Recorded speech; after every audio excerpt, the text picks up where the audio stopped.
حضور پاک صلی اللہ تعالیٰ علیہ وسلم کے ہاتھ میں ایک پیالہ ہے جس میں شہد ہے، آپ اس کو نوش فرمانا چاہتے ہیں، منہ کے قریب لے گئے، اچانک آپ نے واپس رکھ دیا اور کسی چیز کو دھکا دے کر کے ہٹانے لگے، جیسے کوئی مکھیوں کو بھگاتا ہے، جبکہ نبی پاک صلی اللہ علیہ وسلم کے جسم کے قریب کبھی کوئی مکھی نہیں آتی، لیکن اندیکھی چیز کو آپ ہٹا رہے تھے۔ پھر تھوڑی دیر کے بعد پیالے کو اٹھایا، پھر تھوڑی دیر منہ کے قریب جاتے ہی واپس رکھ دیا، پھر کسی چیز کو دھکا دے کر نکال رہے تھے۔ تیسری مرتبہ پیالہ اٹھایا تو صحابہ نے دیکھا آپ کی آنکھوں سے آنسو روا ہیں، حضور پاک صلی اللہ تعالیٰ علیہ وسلم کیا اشک بہ رہے ہیں۔ تو صحابہ نے پوچھا یہ کیا معاملہ ہے؟ حضور اکرم صلی اللہ تعالیٰ علیہ وسلم فرماتے پہلی بار جب میں نے شہد کا پیالہ اٹھایا تو دنیا میرے پاس سج سنور کر کے آئی، تیار ہو کر آئی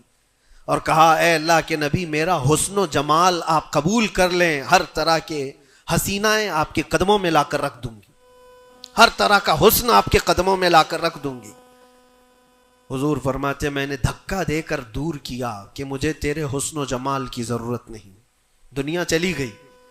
دوسری بار جب میں نے پیالہ اٹھایا تو دنیا پھر آئی میرے پاس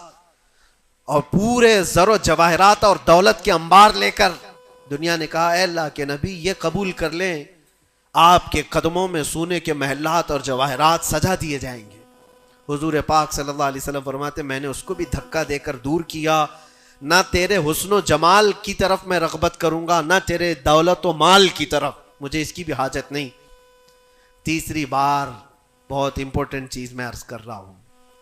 جو کہنا چاہتا ہوں توجہ سے سنیں۔ حضور پاک فرماتے ہیں تیسری بار دنیا میرے پاس آئی اور کہا اے اللہ کے نبی آپ نے میرے حسن و جمال کو بھی نہیں قبول کیا، دولت و مال کو بھی نہیں قبول کیا، مجھے دھکا دے کر دور کیا، لیکن ایک بات ہے آپ کے بعد آپ کی امت ایسا نہیں کر سکے گی، وہ دولت و مال اور حسن و جمال کی طرف بھاگے گی اور آپ کو چھوڑ دے گی۔ حضور فرماتے ہیں جب میں نے یہ بات سنی تو میرے آنسو نکل آئے، کیا میری امت مجھے چھوڑ کر اس طرح دور ہو جائے گی؟ دل پر ہاتھ رکھ کر کے سوچو ہے مسلمانوں، کیا آج وہ پوزیشن نہیں ہے؟